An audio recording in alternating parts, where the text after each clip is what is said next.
तो लोगों ने अभी तक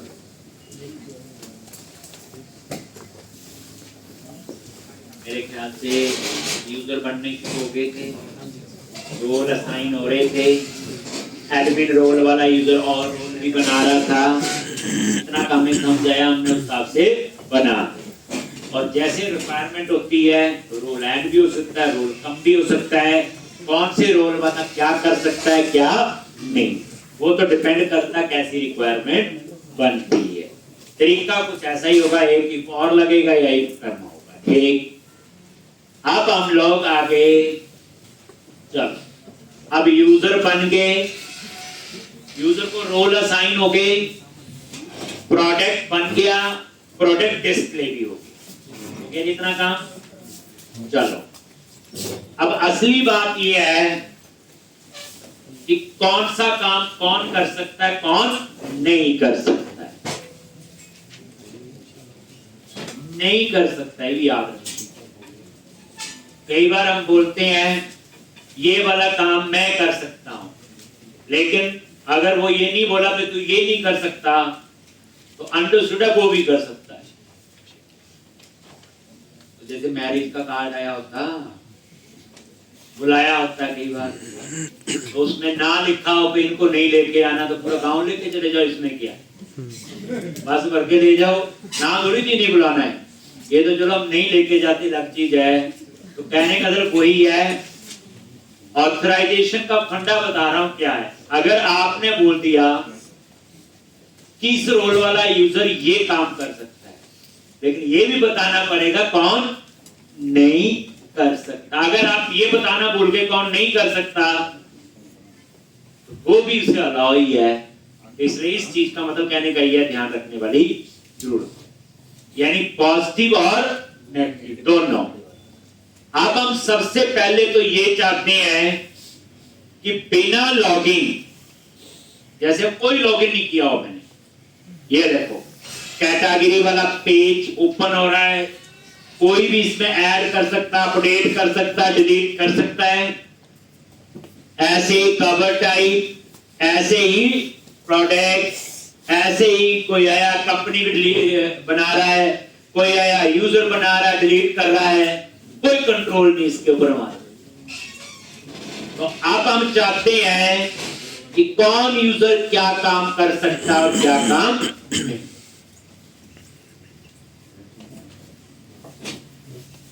एक तो पहला काम है कि मेन प्रोजेक्ट में गए, ध्यान से, एरिया एडमिन कंट्रोलर कैटेगरी।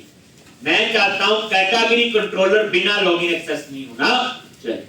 क्या करो, यहां पे गए कैटेगरी कंट्रोलर पे, और इसके ऊपर क्या लिख दो, ऑथराइज।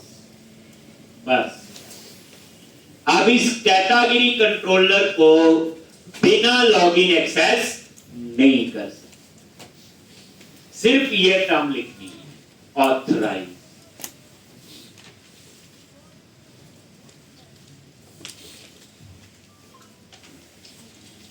ऑथराइजेशन किसको है वो बात में एक एक स्टेप पे।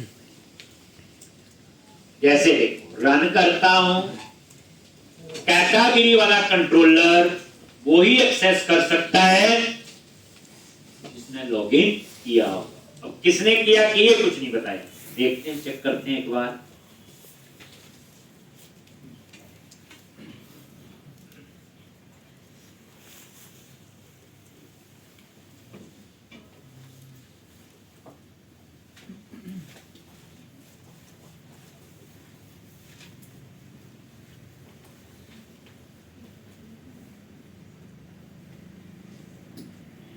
तो यहां पे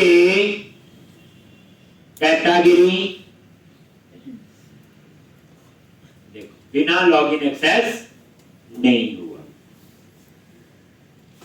लेकिन कवर टाइप एक्सेस हो जाएगा, बाकी सब एक्सेस हो जाएंगे, लेकिन कैटेगरी एक्सेस नहीं होगा बिना लॉगिन।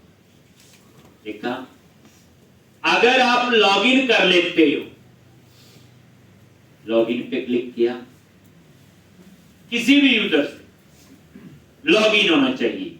लो जी, चाहे मैं एडमिन से कर लूं चाहे मैं किसी और लॉगिन कर लिया, और अब देखो ये कैटेगरी वाला पेज एक्सेस हो गया। वही बात है, बाकियों को इनकार थोड़ी दिया, बाकी भी हो गए। ठीक, तो अगर आप चाहते हो बिना लॉगिन आपका ये वाला कंट्रोलर काम नहीं करना चाहिए, तो उसके ऊपर क्या लिख दो, ऑथराइज। मान लो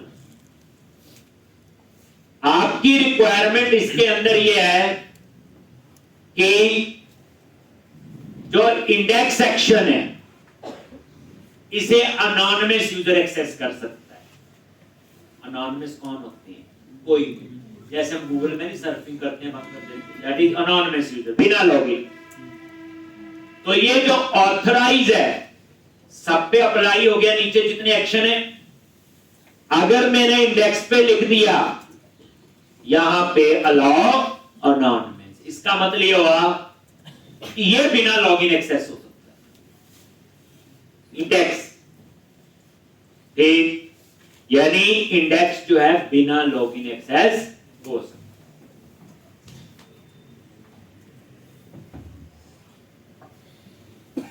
ये देखो, मतलब कहने का हमने जब कंट्रोलर पे ऑथराइज लगा दिया तो उस कंट्रोलर में जितने एक्शन है सब पे ऑथराइज अप्लाई हो गया। एक हमने बता दिया कि बिना लॉगिन, तो हमने क्या कर दिया, अलाउ अनोनिमस यूजर कौन? जो यूजर है ही नहीं, take that is anonymous user, कोई भी। ये देखो, अब मैंने क्या किया, कैटेगरी पे क्लिक किया, इंडेक्स वाला पेज ओपन हो गया ना। देखो तो नहीं आ रहा था, ये डाटा नहीं आ रहा है, क्योंकि गेट ऑल एपीआई पे भी लगाना पड़ेगा अलाउ अनोनिमस, डाटा तो वो लेके आएगी। ठीक, इसलिए वो डाटा नहीं आया, लेकिन पेज हो गया ऑब्सेस।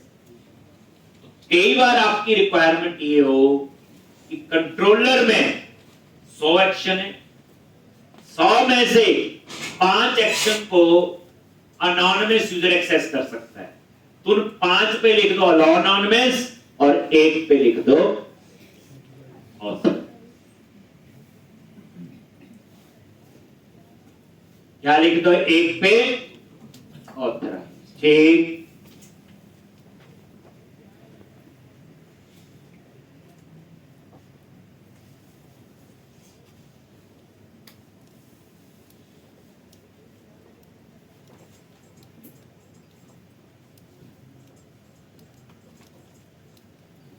तो ये अगर उल्टा है, मान लो आपकी रिक्वायरमेंट है एक कंट्रोलर में 100 एक्शन है, 100 में से 2 एक्शन तभी एक्सेस होने चाहिए जब लॉगिन किया है, और 98 बिना लॉगिन। तो फिर आप उल्टा करो, जहां ऑथराइज लिखा वहां लिख दो अलाउ अनोनिमस, और जहां पे लॉगिन चाहिए वहां कर दो ऑथराइज। पूरा समझो लॉजिक।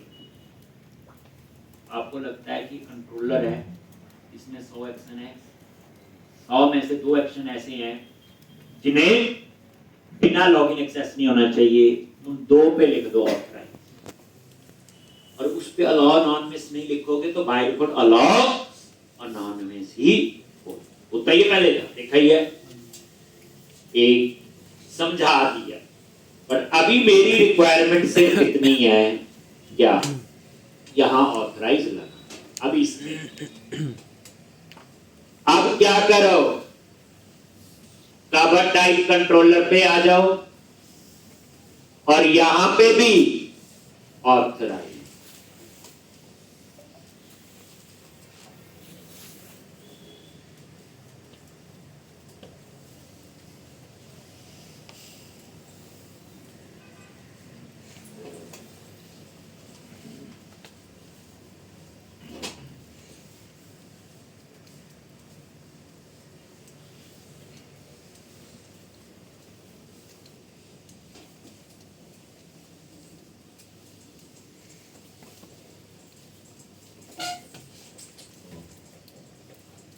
और उसके बाद प्रोडक्ट पे आ जाओ, ये भी बिना लॉगिन एक्सेस नहीं होना ऑथराइज। ठीक इसी तरह से कंपनी पे आ जाओ, इस पे भी ऑथराइज बिना लॉगिन। और उसके बाद आ जाओ यूजर, 5 ही तो कंट्रोलर बनाए हैं एडमिन में, मतलब 5 में गए क्या लिखना है ऊपर,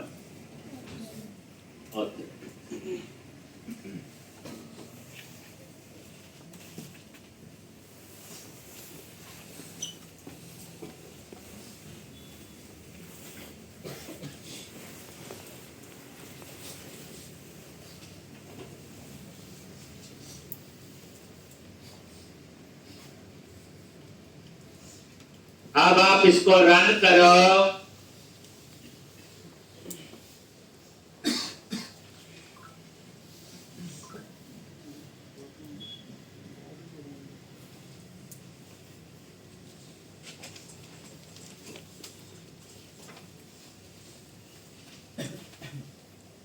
और ये देखो कैटेगरी नहीं एक्सेस बिना लॉग, कवर टाइप नहीं एक्सेस हुआ, एक प्रोडक्ट नहीं एक्सेस हुआ, और ऐसे ही कम। अगर आप लॉगिन करते हो तो ये सारे एक्सेस हो जाएंगे। देख लॉगिन, जैसे हमारे पास vikas@gmail.com, कोई भी यूजर है, अभी कोई ऐसा नहीं कि यही यूजर हो सकता है लॉगिन। अब लॉगिन हो गया है, अब ये सारे एक्सेस हो जाएंगे। ये देखो कैटेगरी, कवर टाइप, प्रोडक्ट और अब ये काम कर ठीक है जी। अब यहाँ पे मैंने एक और लगाना है कि कौन एक्सेस कर सकता है, ये ऑथेंटिकेशन है। जैसे मैं चाहता हूं या रिक्वायरमेंट है कि category, cover type, product, company और यूजर, ये एडमिन तो कर ही सकता है, वो तो मालिक है, उसको तो सारी परमिशन है। पर कंपनी और यूजर जो है वो एडमिन के अलावा इंप्लॉय यूजर भी कर सकता है। इंप्लॉय यूजर क्या है? एडमिन का छोटा भाई है। मैंने क्या बताया था, एडमिन एक बंदा है, अब उसने इतनी एंट्री, डाटा एंट्री करनी है, कुछ करनी खुद थोड़ी करेगा, उसने अपने पास इंप्लॉय रखी, दैट इज इंप्लॉय यूजर। तो मेरी रिक्वायरमेंट ये बन रही है कि जो इंप्लॉय यूजर है वो सिर्फ कंपनी और यूजर को ही मैनेज कर सकता है। अगर वो कहते कैटेगरी तो वो भी करवा देंगे, बट अभी सिनेरियो समझो, एडमिन इन 5 को एक्सेस कर सकता है और कंपनी और यूजर जो है उसे एडमिन और इंप्लॉय यूजर, मतलब एडमिन और इंप्लॉय यूजर रोल है, क्या ये रोल। तो अब आप लोग ये कैसे डिफाइन करोगे? तो सबसे पहले आप आओ कैटेगरी और ऑथराइज के अंदर यहां पे आपने लिखना है रोल। ठीक, और कौन सा रोल? SD.रोल। देखो फायदा ना उसका जो SD क्लास में बनाई थी, ये तो डबल कोर्स में उलझे रहते। इसका मतलब यह है कि कैटेगरी वाला कंट्रोलर, पहली बात लॉगिन होना चाहिए, दूसरी बात उस यूजर का जो रोल है क्या होना चाहिए? एडमिन। अगर उसका रोल होगा इंडिविजुअल यूजर, वो नहीं कर सकता। क्या होगा? Individual user.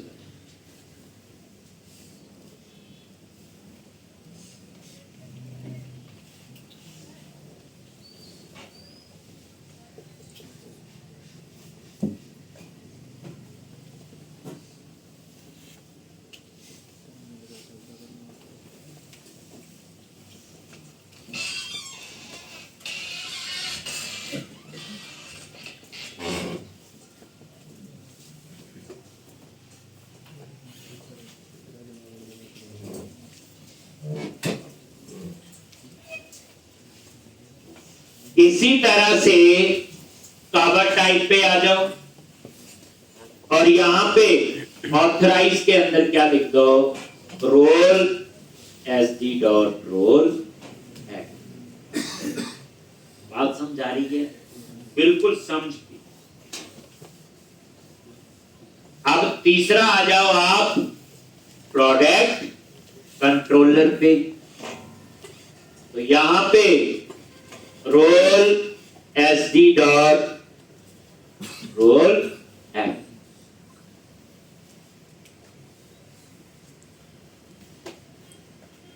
फिर आ जाओ कंपनी पे, पांचों कंट्रोलर पे।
एक आएगा तो इस तरह से ये आ गया।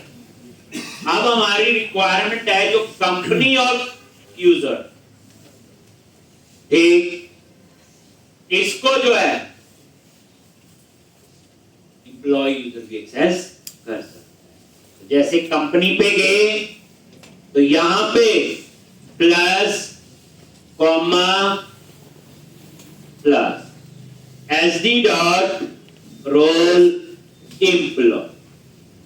इसका मतलब क्या हुआ, कंपनी को दो रोल वाले यूजर एक्सेस कर सकते हैं। याद है ना, दो यूजर नहीं है, दो रोल वाले।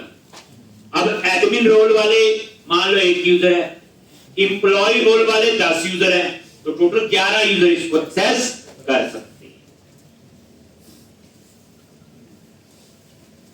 इसी तरह से यूजर रिक्वायरमेंट है, पहले पता ही काम ऐसे नहीं होता, पहले लिखनी नोट क्या है। पहला चेक था बिना लॉगिन ये एक्सेस नहीं हो सकते पांचों, ऑथराइज लगा दिया। दूसरा चेक था कि एडमिन रोल वाला यूजर इन पांचों कंट्रोलर को एक्सेस कर सकता है, तो रोल एडमिन लिख दिया। तीसरा चेक था कंपनी और यूजर वाला जो कंट्रोलर है उसे एम्प्लॉय यूजर भी एक्सेस कर सकता है, तो एम्प्लॉय रोल बता। अब आ जाओ यूजर कंट्रोलर पे और यहां पे plus comma SD dot role employ.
मेरा जी,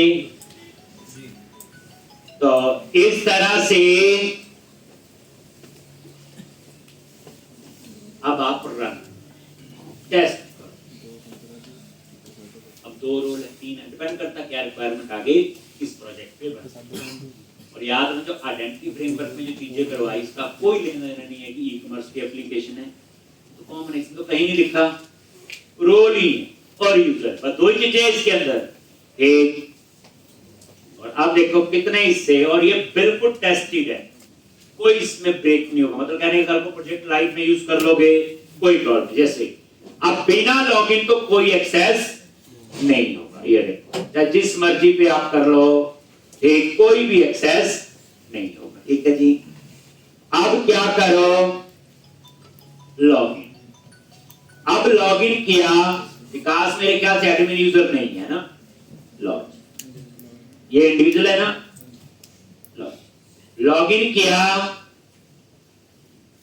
और देखो ये भी नहीं एक्सेस कर सकता किसी को भी, क्योंकि ये इंडिविजुअल यूजर है जो हम लोग आप लोग शॉपिंग करते हैं।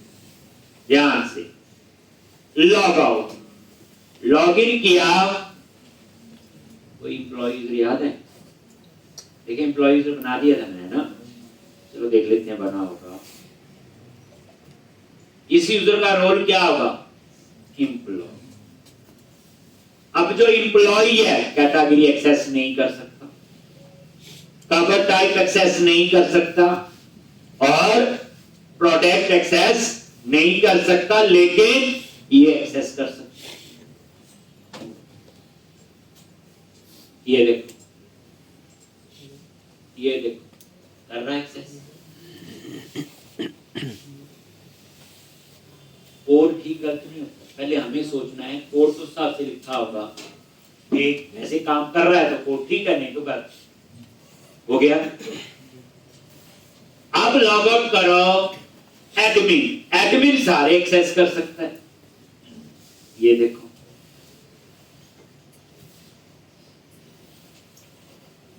वो कैटेगरी और ये कर सकता है। अब आपका समझा गया। अब कोई भी बिना लॉगिन किसी भी हालत में एक्सेस नहीं कर सकता। कोई यहाँ यूआरएल भी लिखना चाहेगा ना, एरिया नेम /controller/, तब क्योंकि हमने सारी कहानी कहाँ लिखी, कंट्रोलर, हमने इफ नहीं लगाया उसके लिए, इफ फेल हो सकता किसी ना किसी केस। ध्यान, चलो आगे चलते हैं। अब क्या केस है, जैसे लॉगिन नहीं किया हुआ और मैं आया तो इस पे कैटेगरी पे क्लिक कर, अब ये जो पेज ओपन हो रहा है, जो भी आ रहा है, इससे ऐसे लग रहा है कि इंटरनेट डिस्कनेक्ट हुआ, ऐसा लग रहा है ना। कोई ये नहीं समझ आया उसको कि भाई आपने लॉगिन नहीं किया हुआ इसलिए आ रहा है। मतलब ऐसा देखने से लगता है कि वेबसाइट करप्ट हो चुकी है, एरर आ रहे हैं। नॉर्मल लेमैन के लिए तो यही है। अब होना क्या चाहिए यहाँ पे अगर आपने लॉगिन नहीं किया हुआ तो जैसे कैटेगरी पे क्लिक करूं ऑटोमेटिकली वो कहां ले जाए, लॉगिन। ठीक। दूसरी बात, अगर आपने लॉगिन तो किया हुआ लेकिन आपको उसकी परमिशन नहीं है तो वहां पे एक्सेस डिनाइड वाले पेज पे ले जाए कि आपको इसकी परमिशन नहीं है, आप उस स्पेसिफिक यूजर से लॉगिन करो जिसको वो परमिशन हो, ऐसे होगा। तो अब हम लोग इसे कहते हैं कि एरर हैंडलिंग के लिए, तो इसके लिए हमें आइडेंटिटी फ्रेमवर्क में पेजेस बने हुए हैं। तो अब मैं सारा क्लोज कर रहा हूं, कोई ज्यादा नहीं, सिर्फ program.cs में कुछ कॉन्फ़िगरेशन करनी है। program.cs में और यहां पे बताया हुआ हमेशा इस बिल्डर ऐप से ऊपर आपने लिखना होगा। ठीक। तो यहां पे आप क्या लिखेंगे, कुछ नहीं है, सारे पाथ देने हैं। पेज तो बने हुए हैं, अगर आप आइडेंटिटी फ्रेमवर्क में जाओ, एक्सेस डिनाइड का पेज बना है, लॉगिन का भी पेज बना हुआ, लॉगआउट का भी पेज बना हुआ। अभी तो हमने क्या है, रजिस्टर पे चेंजेस किए हैं, लॉगिन यूज हुआ है, एक और भी यूज हुआ था कोई लॉगआउट वाला, याद है? जब यूजर लॉग था तो लॉगआउट वाला पेज ओपन हुआ था, तो बने हुए हैं, हमें उन पेज के पाथ सेट करने हैं। तो program.cs में आ जाओ और यहां पे कैसे आप पाथ सेट करते हो।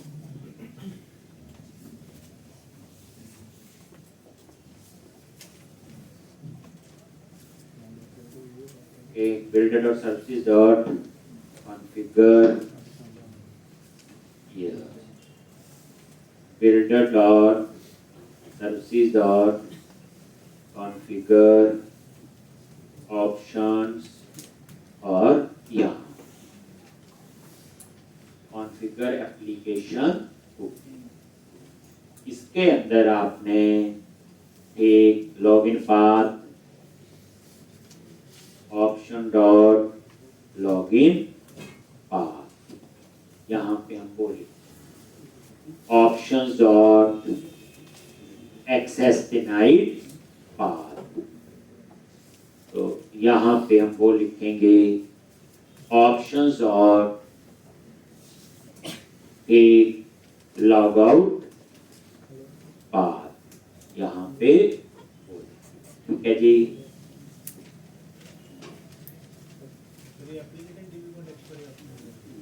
नहीं, ये सारे आइडेंटिटी फ्रेमवर्क के अंदर लॉगिन का पाथ है, लॉग आउट का पाथ और एक्सेस देना है, सिर्फ पाथ सेट करने हैं, बाकी कुछ नहीं। यहाँ पे फॉर्मेटिंग के लिए डॉलर है, ये लगा दो। और लॉगिन वाले का क्या पाथ है समझाई जाएगा, क्या था, स्लैश आइडेंटिटी एरिया है, स्लैश अकाउंट और आगे पेज लॉगिन। इसी तरह से दूसरा पेज है आपका एक्सेस डिनाइड, ये पेज बना हुआ, देख लो कितने पेज उस पे यूज हो रहे हैं। और इसी तरह से तीसरा होगा लॉग आउट का, कल को कोई और चीज की जरूरत होगी तो हम वो भी यहाँ पे लिख सकते हैं, आइडिया सा होना जरूर। लॉग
जी, तो ये थे आपका सारे पाथ। बताइए आइडेंटिटी लिखते हैं, identity slash account slash registered, तो ये पेज बने हुए हैं सारे, कहाँ बने हैं, ये आइडेंटिटी फ्रेमवर्क। अब इन पेजिंग में आप चेंज भी कर सकते हो, अभी दिखाऊंगा, मैसेज चेंज करना है कुछ, वो आप अपनी मर्जी से कर सकते हो। नॉर्मल आपका वो रेजर पेज है, कोई इसमें स्पेशल नहीं।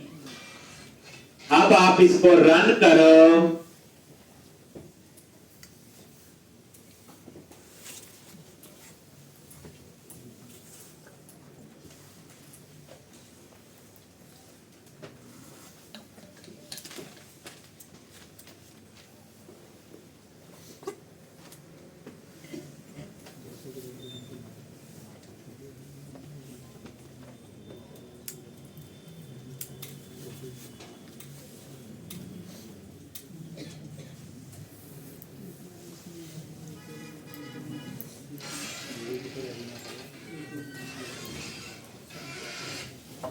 अब यहां पे इसको रन करो। अब ये पाथ मैंने दे दिए, अब ये ओपन करेगा।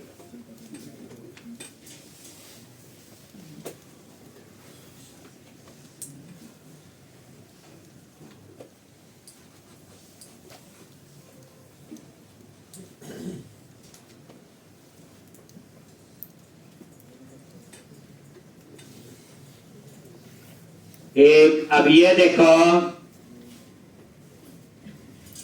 ये बिना लॉगिन, देखना ध्यान से, जैसे कैटेगरी पे क्लिक किया, कहां गया लॉगिन, ठीक, मतलब अब एरर नहीं आ रहा है। कवर टाइप कहते पहले लॉगिन करो, लॉगिन, हम लॉगिन कर लेते हैं। अब विकास क्या इंडिविजुअल यूजर है, कर लिया। वो कहता आपको तो परमिशन ही नहीं है कैटेगरी को एक्सेस करने की, तो क्या आ गया, एक्सेस डिनाइड। ये पेज है एक्सेस डिनाइड का। अगर आप देखना चाहो तो ये देखो, एरिया, आइडेंटिटी, पेजेस, अकाउंट, क्या था, एक्सेस डिनाइड। और ये देखो,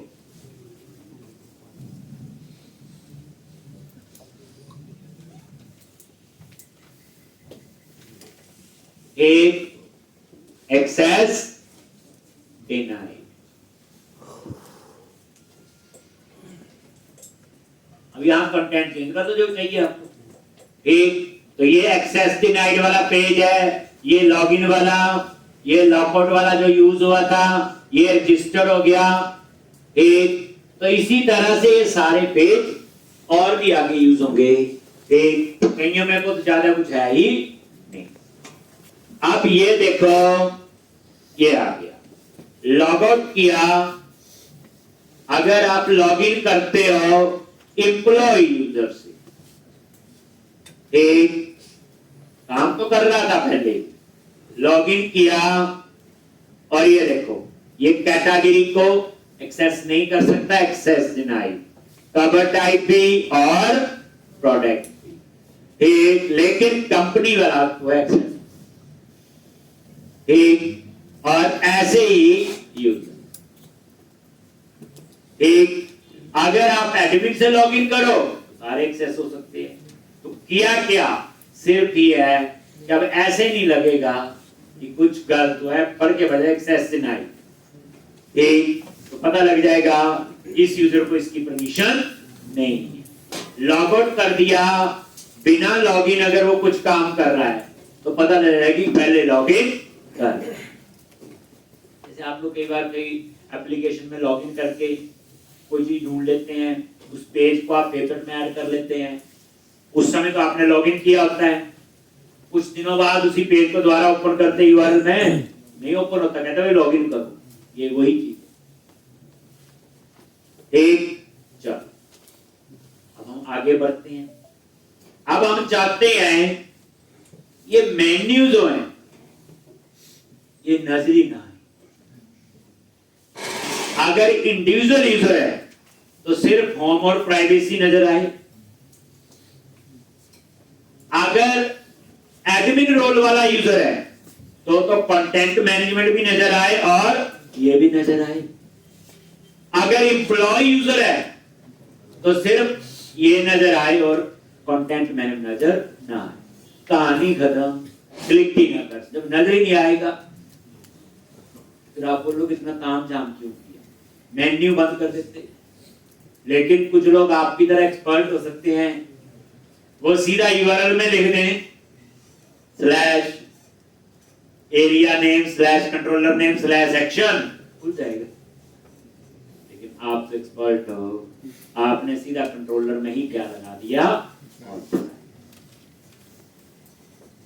एक पूरी कहानी सिक्योरिटी होती है पूरी चेक करने के लिए कि किसी एंगल से वो घुस ना जाए अंदर, मतलब ये है इसका कहने का।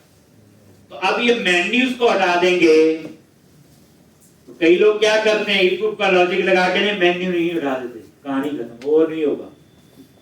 लेकिन आपकी तरह एक्सपर्ट होगा, उसने सीधा ऊपर लिख दिया यूआरएल में, भूल जाएगा। अब आप लोग क्या करोगे नेक्स्ट, तो ये मेन्यूज कहां लगे हैं, यूज पे गए, शेयर और इसमें ले आओ। अब ये प्रोजेक्ट एक मुट्ठी में आ रहा पूरा, सारी चीजें पहले बिखरी पड़ी थी, ये क्या हो रहा है। अब जो है कंपनी यूजर कोई नॉर्मल पर्सन नहीं बना सकता, इंडिविजुअल यूजर क्या कर सकता है, वो ही शॉपिंग किया बस और काम खत्म। अब यहां पे ये है वो मेन्यू है ना, कंटेंट और ये, तो मैं यहां पे एक चेक लगाऊंगा, इफ यूजर का रोल एडमिन है तो ये कंटेंट मैनेजमेंट नजर आना चाहिए। क्या लिखोगे, @ और यूजर जो है ऑब्जेक्ट है, जब लॉगिन करते हो बनता है,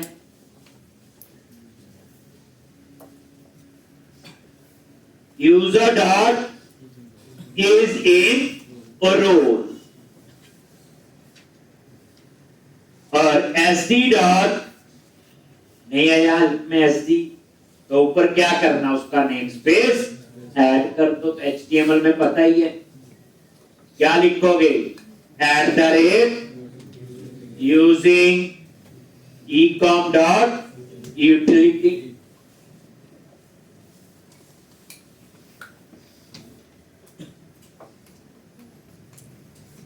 असली में भी ऐसे ही बनते हैं मुझे।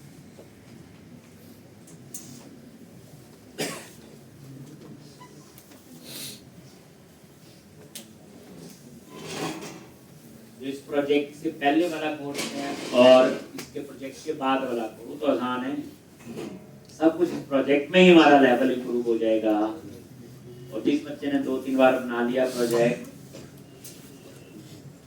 3 बार पे क्यों आ गया, शुरू में तो गर्मजोशी में कई बार शुरू कर देते हैं, एंड में आते आते 1 बजे वाले बैच के बच्चे थे, पूछ रहा था शुरू में मैंने बड़ा शुरू किया, 10-12 बार तक भी बात पहुंच गई। और अब जो है एक बार आपका पूरा बनाया है, एक बार जो मैं असाइनमेंट देता हूँ, एक जो 2-3 बार बना रहा प्रोजेक्ट को अच्छा ही एंड तक कंप्लीट करने, कोई बात है जिसने 3 बार शुरू किया वो कहां तक बनाएगा, जो 5-6 बार शुरू किया वो पहुंचेगा 2-3 बार तक। एक तो पता चल रहा होगा इस प्रोजेक्ट का सिर्फ हम लोग फोकस करते हैं कोडिंग, जो मुझे लगता है कोडिंग तो आसान है, कोडिंग तो हमने लिखी जो हमें चाहिए, प्रॉब्लम क्या, हमें क्या चाहिए, मेन कंसेप्ट ये। अगर आज के लेक्चर में देखें ईट पे छोटे-छोटे लेकर हैं, अब ये कोडिंग का रट्टा थोड़ी मार सकते, ऐसे लिखना है, तो इसलिए कंसेप्ट पे फोकस होना चाहिए, कोड आपको अपने आप पता चल जाएगा। ये देखो SD डॉट रोल एडमिन, अगर रोल एडमिन है तो ये वाला जो L है, LI टैग यही है, तो इसको मैंने कट करके इसके अंदर कर और कुछ नहीं। ठीक,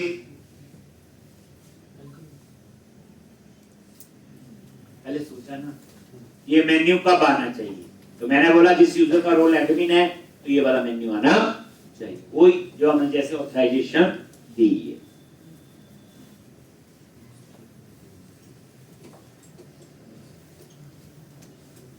@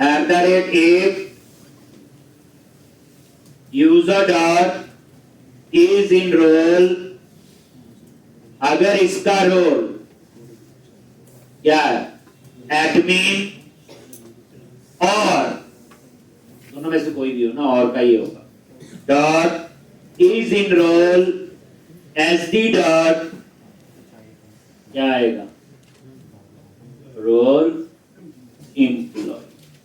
तो जिस यूजर का रोल दोनों में से कोई भी, तो वो क्या कर सकता है, एक देखो सोचने में टाइम लगा, इंप्लीमेंट करने में तो कोई टाइम। इसको कट किया और इसको पेस्ट।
एक इस तरह से ये आपका जो है,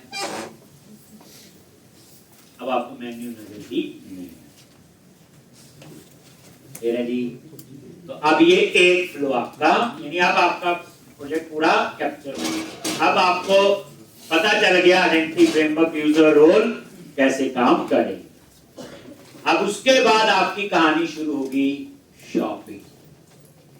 वही ऐड टू कार्ट, कितनी क्वांटिटी खरीदनी, फिर उसके बाद वही बास्केट से नजर आती है व्यू कार्ट। अमेज़न में देखते हैं वे कार्ट में इतनी आइटम कितनी खरीदनी, पैसों की बारी आएगी, एक बड़ा कुछ उसके अंदर और आए। यानी आप अमेज़न ईबे को एक बार देख लो और इसमें वो चीजें जो आपके माइंड में किया, सिर्फ इतना ही फर्क है, हमने घर नहीं पहुंचाना है सामान, हमने अपना प्रोजेक्ट बना के अपना पीछा छोड़ देना, वो तो उनकी ड्यूटी है सामान पहुंचाना।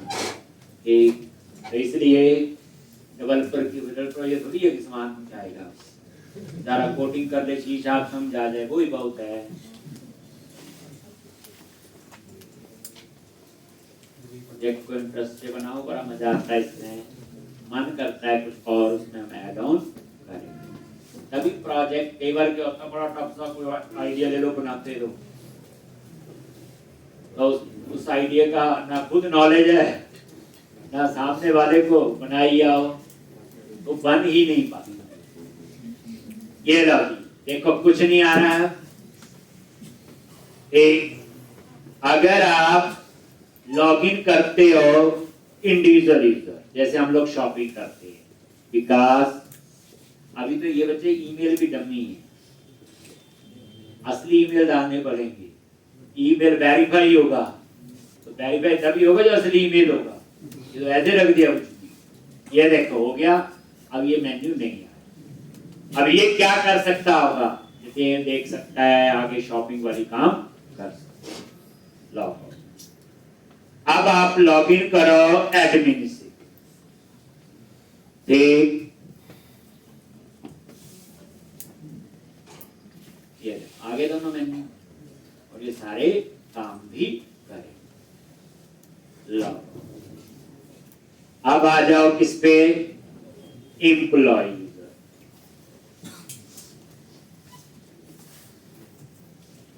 और लॉग। देखो सिर्फ आपका एक ही समझा गया और ये काम भी चले आगे। अब ये हो यूजर हो गया, मॉड्यूल पूरा, प्रोडक्ट भी हो। अब हम शॉपिंग की बात करते हैं आगे। तो आपने यहाँ प्रोडक्ट सर्च का बनाया, काफी बच्चों ने मुझे दिखाया, एक वो सबको बनाना पड़ेगा, मैंने तो करवाना है। एक अब मैं आगे क्या करवा रहा हूँ, जैसे हम डिटेल पे क्लिक, जैसे आप डिटेल पे क्लिक करो तो यहाँ प्रोडक्ट की डिटेल आनी चाहिए, क्या आनी चाहिए, प्रोडक्ट की ठीक है जी। तो यहाँ पे पहला आपका काम होगा, प्रोडक्ट की डिटेल के लिए मैं आपको एक डिजाइन, मैं फिर कह रहा हूं ये डिजाइन हमने ही बनाए होते हैं, मैंने ही बनाए हैं। मैं अभी वो डिजाइन वाली साइड नहीं जा रही कि इनको कैसे, वो आपका क्लास का 1-2 महीने जो टॉपिक फ्रंट एंड चलेगा एंगुलर रिएक्ट, वहां ये खुद बनाना। तो 1-2 सैंपल मैं आपको बता दूंगा, पता चल जाएगा ये कैसे बने। इसलिए आप डिजाइन वाली साइड इतना फोकस ना करें, जो डिजाइन मिल रहा है उसे अप्लाई करें। अब डिटेल का डिजाइन है, क्या नाम है, प्रोडक्ट डिटेल पेज।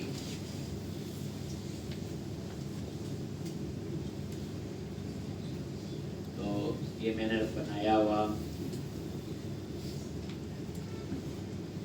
तो प्रोडक्ट डिटेल पेज। तो समझे होंगे क्लास के बाद क्या करना अब आपने, एक तो एक लैब में सर होते हैं, उनसे ये डिजाइन ले लोगे, बता देना उनके पास। एक कुछ नहीं है इसमें, सिंपल आपका कार्ड ही बनाया, कार्ड मॉडल। ये मैं तब समझाऊंगा जब हम लोग डिजाइन बनाएं। तो ये डिजाइन कॉपी करना, और जो डिटेल वाला पेज कौन सा है, कस्टमर पे है ना मेरे ख्याल से, कस्टमर कंट्रोलर होम, यही था। अब चेंज हो गया, आप इस पे काम कर रही हैं, कस्टमर मॉड्यूल पे। ये देखो कौन सा है, डिटेल। अब इसमें कुछ लिखा नहीं था, बस खाली बना के छोड़ा है, फोटो। और यहाँ पे वो डिजाइन पेस्ट। ठीक, अब ये डिजाइन अभी नहीं समझना आपने, पेस्ट ही करना है। अब देखो रन करके इसमें क्या आता है, अभी पता चल जाएगा।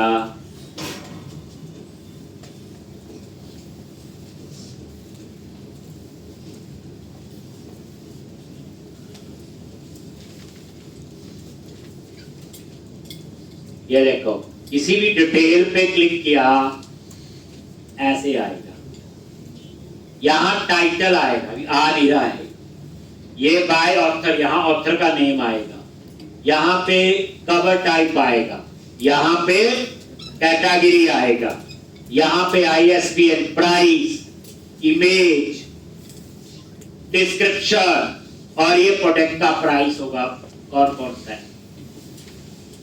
100 से ज्यादा तो ये प्राइस, 50 से 100 के बीच में ये ऐसे। और यहां पे सिर्फ क्वांटिटी में टेक्स्ट बॉक्स लगाया मैंने, क्योंकि हम क्वांटिटी कम ज्यादा कर सकते हैं। अगर आप कोई चीज खरीद रहे हो, क्वांटिटी कर सकते, पैसे थोड़ी कम ज्यादा हम कर सकते हैं। हम तो नॉर्मल यूजर हैं, हम क्या करेंगे, 1 नहीं 2 खरीदनी, 2 नहीं 4। और उसके बाद नीचे ये है ऐड टू, और यहां ये बैक टू लिस्ट, इसको ठीक कर लेते हैं, बैक टू लिस्ट। इसमें क्या पंगा है, देखना नीचे होगा बैक टू लिस्ट, ये है बैक टू लिस्ट, ठीक है ना। इसमें पता क्या है कि क्लास स्पेलिंग ये सी मिस है यहाँ पे,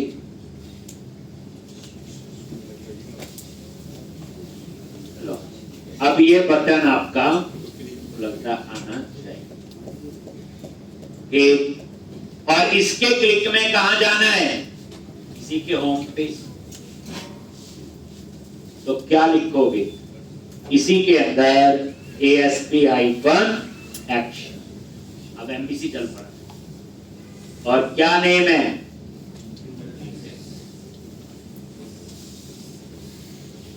एक तो बैक टू लिस्ट बटन को अपने चला,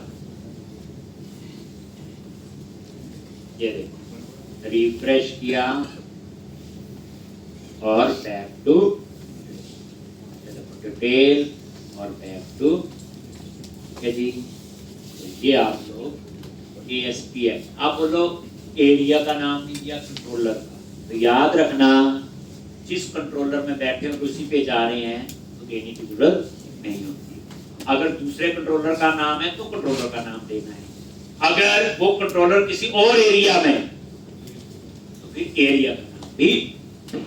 जहां बैठे हो पूरी डिटेल देने की जरूरत नहीं।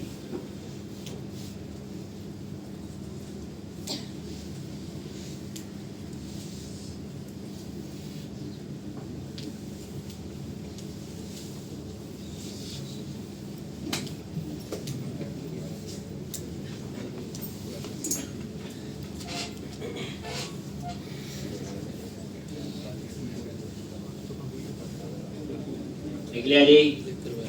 अब हम लोग अब यहाँ पे डेटा आएगा, वो क्या आएगा कैसे, ये देखो, ये मेथड तो पोस्ट दे दिया, ये टाइटल यहाँ लिखेंगे, ऑथर यहाँ, कवर्ड जगह बनाई हुई है, सिर्फ चेंज ही करनी है, इसलिए आपको यहाँ पे ज्यादा चेंजेस, लेकिन डाटा तो आपका कहां से आएगा, डिटेल। तो अब हमें कौन सा कोड लिखना है, बोलो, डिटेल।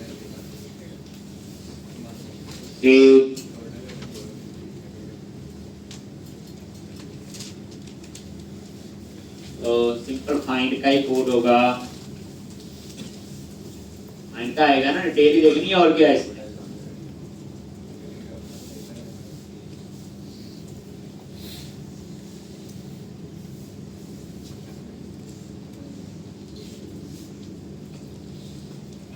तो अब आपको क्या करना, सबसे पहले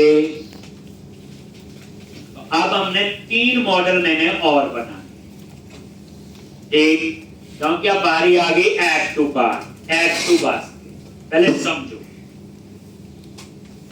मैंने कोई चीज खरीदनी है तो मैं क्या करूंगा, ऐड टू कार्ट। वो क्या करेगा, मेरा एक कार्ट बनाएगा और उसमें ये स्टोर रहेगा, इसमें मेरा यूजर आईडी होगा, कौन सा प्रोडक्ट, कितनी क्वांटिटी, तो कुछ ऐसी चीजें वहां पे स्टोर रहेंगी।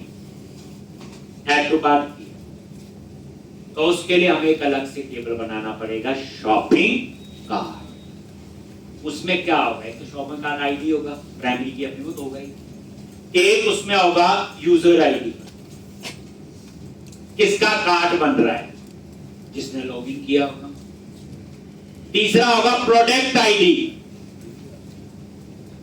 किस प्रोडक्ट को वो खरीद रहा है। चौथा होगा उसकी क्वांटिटी। मेन यही कॉलम होंगे, सोचो। अब ये शॉपिंग कार्ट जो टेबल है, ये मॉडल बनेगा, इसमें हम ऐड टू कार्ट करते रहेंगे और कार्ट में ऐड होता रहेगा। जैसे कभी अमेज़न वगैरह पे अगर आप देखो, हम लॉगिन करके ऐड टू कार्ट करते रहते हैं, तो वो आइटम कार्ट में पड़ी होती है, ऊपर बास्केट सी बनी होती, फिर कार्ट में 4 आइटम में 3 पड़ी होती ना, फिर हम व्यू कार्ट करते हैं, हम उसी की बात कर रहे हैं। तो वो डिटेल कहां स्टोर होती है, एक टेबल में, नहीं तो वो टेम्परेरी होगी, लॉस नहीं हो जाएगी। तो हम उसको स्टोर करने के लिए एक शॉपिंग कार्ट बनाएं। फिर उसके बाद नेक्स्ट प्रोसेस में क्या होगा, जब उसका खरीदने का मन होगा तो शॉपिंग कार्ट से डाटा उठा के ऑर्डर टेबल बनेंगे, वहां उस डेटा को सेव कर देंगे और शॉपिंग कार्ट से उसे रिमूव कर देंगे। तो अब आपकी आगे की कहानी शुरू करने से पहले हम लोग पहले एक मॉडल बनाएंगे। अब आपको फिर रिवीजन हो, कौन सा मॉडल, शॉपिंग कार्ट। तो मॉडल्स पे राइट क्लिक करो, ऐड क्लास। मैं समझा आगे इसका टेबल का क्या रोल है।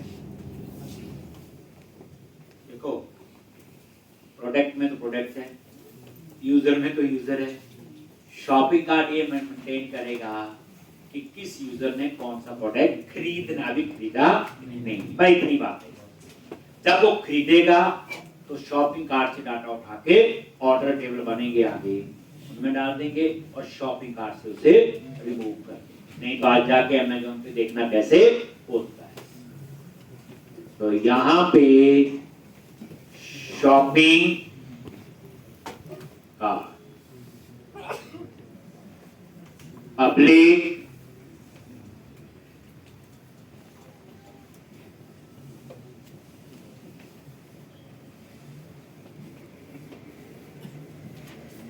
एक, अब इसमें क्या क्या, आईडी, लो जी, ये तो प्राइमरी की कॉलम हो गए। अब शॉपिंग कार्ट में और क्या क्या डिटेल आएगी? तो एक होगा एप्लीकेशन यूजर आईडी, जिसने लॉगिन किया होगा उसी का किसका शॉपिंग कार्ट है, जनरल थोड़ा है, तो यूजर आईडी होगा, प्रोडक्ट आईडी होगा और काउंट, ये चार चीजें तो होंगी। तो अब आपने, और ये सब पता आपको, बस ये डिसीजन है कि कौन सा मॉडल बनना चाहिए और उसमें कौन कौन से मेंबर आपने ले। ठीक, तो यहां पे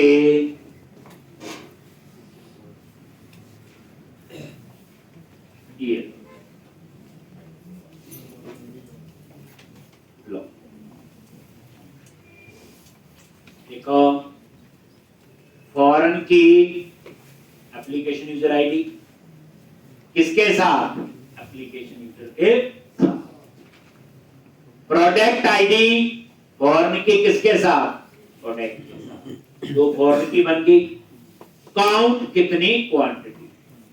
और प्राइस जो है अभी नॉट मैप रखा हुआ, क्योंकि प्राइस तो तब डिसाइड होगा एज पर क्वांटिटी। अगर क्वांटिटी 100 से ऊपर है तो अलग प्राइस होगा, 50 से 100 है तो अलग प्राइस होगा, और 50 से कम है तो अलग। दैट्स व्हाई इसको हम टेबल में सेव नहीं कर। लेकिन जो काउंट है बाय डिफॉल्ट 1, अगर मैं इस काउंट की डिफॉल्ट वैल्यू ना सेट करूं तो इंटीजर की 0 होती है, पता है, पर काउंट 0 थोड़ी हो सकता है। तो कितना होना चाहिए, 1। तो मैंने क्या किया हुआ यहां पे, इसके कंस्ट्रक्टर में काउंट को हम क्या कर देते हैं, इनिशियल, क्योंकि जो डिफॉल्ट कंस्ट्रक्टर है वो तो 0 स्टोर करे। नीचे लिख लो चाहे कंस्ट्रक्टर, कोई बात नहीं। बोलोगे आपने एंटर मारा, आपने ऊपर लिख दिया, नोटबुक में एंटर कहां चलता है, नीचे लिख लो, कोई हर्ज नहीं है। ये कोड तो अपने सीक्वेंस से ही चलेगा।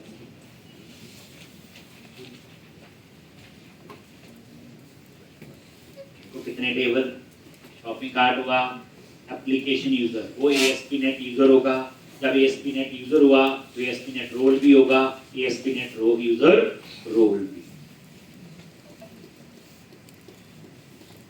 इसके बाद मैं पहले आपको करवाना चाहूंगा ओपन ऑथेंटिकेशन। अभी हमने पता क्या किया प्रोजेक्ट में, डाटाबेस के यूजर लॉगिन करते हैं, लेकिन जैसे कई वेबसाइट में देखो login with Facebook, login with Google, Twitter, LinkedIn, हमें भी आना चाहिए। चलो पहले मॉडल बना लेते हैं, वो भी बना लेंगे।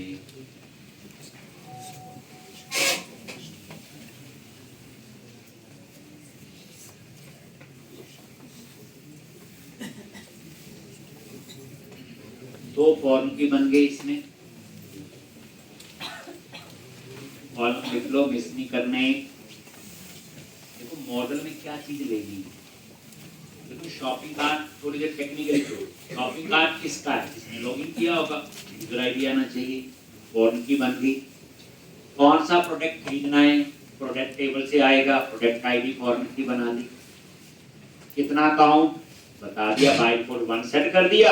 ज्यादा खरीदना होगा तो टेक्स्ट बॉक्स हमने तभी लगाया होगा।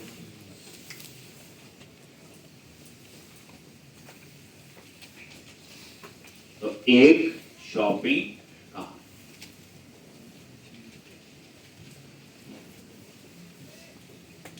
दो मॉडल और बनाने, एक बनेगा ऑर्डर हेडर और ऑर्डर, इसमें पूरी ऑर्डर मैनेजमेंट होगी बच्चे। ऑर्डर एक शॉपिंग कार्ट का मतलब ये नहीं कि बंदे ने खरीद लिया, ये एक उसने कार्ट में ऐड कर ली, चीज पसंद आ गई है। जैसे कई बार क्या करते हैं हम लोग, नए साल पे गिफ्ट देना है, हम कार्ट में ऐड करते रहते हैं, फिर हम लोग नए साल पे उसे ऑर्डर को कंफर्म करते हैं, जो चीज हमें कार्ट से होता। और क्या चीज पसंद आया ऐड टू कार्ट कर लेते हैं, बाद में आपस में मिलकर डिसीजन लेना हो ये चीज लेनी है नहीं है, कार्ट में हटा देते हैं, डिलीट कर देते हैं, ऐसे होता। और क्या, ये वो चीज बनने जा रही है।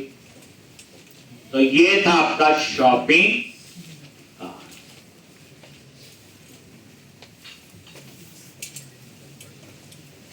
अब आपने दो मॉडल और बनाने हैं, ऑर्डर हेडर और ऑर्डर डिटेल। पहले समझ, ऑर्डर हेडर में इंफॉर्मेशन, एक ऑर्डर के लिए एक रिकॉर्ड होगा। ऑर्डर डिटेल में उस एक ऑर्डर में कितनी चीजें मंगवाएंगे, कितनी items, that is order detail. मान लो एक ऑर्डर दिया, अब सिंपल, आप किसी शॉप पे जाते हो, 5 चीजें खरीदते हो, या किराने की दुकान पे 5-7 चीजें बिल देते हैं, कौन सी चीज एक बार लिखी होती है वो ऑर्डर हेडर होगा। जैसे डेट ऑर्डर हेडर में आएगा, बिल नंबर ऑर्डर हेडर में एक बार ही होगा उस ऑर्डर के लिए, किसके नाम का बिल, उसका एड्रेस, उसकी जो डिटेल आएगी एक बार आएगी, और लास्ट में जो टोटल अमाउंट है वो भी एक बार होगा। सोचो, तो दैट इज ऑर्डर हेडर। और ऑर्डर डिटेल में क्या आएगा, serial number 1 A item, price, quantity और आगे अमाउंट होगा। Serial number 2 B item, price, quantity, amount. Serial number 3 एक सी आइटम, ये। तो इस तरह से ये कहां स्टोर होगी सारी, ऑर्डर डिटेल।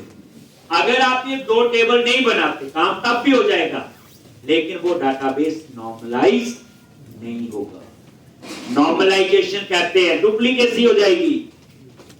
मान लो एक ऑर्डर में 10 चीजें मंगवाई हैं, तो जो ऑर्डर हेडर की डिटेल एक बार सेव हो रही थी वो 10 बार सेव होगी। यानी जिसने ऑर्डर दिया उसका नाम 10 बार सेव होगा, ऑर्डर डेट 10 बार सेव होगी, बिल नंबर 10 बार सेव होगा, कहां ऑर्डर डिलीवर करना है 10 बार सेव होगा। डुप्लीकेसी हुई नहीं हुई। इसलिए हमने क्या करने हैं, दो मॉडल बनाने हैं, ऑर्डर हेडर जिसमें एक ऑर्डर के लिए एक रिकॉर्ड, ऑर्डर डिटेल जिसमें एक ऑर्डर के लिए मल्टीपल रिकॉर्ड। ठीक, पर इस सारे काम के लिए ना कल लाना पड़ेगा आपको। तो पहले हम लोग शॉपिंग कार्ट का मॉडल बना, दो मॉडल वो बनाएंगे, सोचो। उसके बाद एप्लीकेशन डीबी कॉन्टेक्स्ट में ऐड करेंगे, सोचो। उसके बाद माइग्रेशन ऐड करेंगे, और सोचो। एक रिपोजिटरी बनाएंगे, सारा कुछ बन गया। पता आपको आई यूनिट वक्त तक सारा ताम जाम बनेगा, 3 बार रिवीजन होगी। अब और ये काम हो जाएगा। फिर हम शुरू करेंगे अपना डिटेल में, क्योंकि वहां पे शॉपिंग कार्ट वगैरह सारा कुछ यूज होंगे।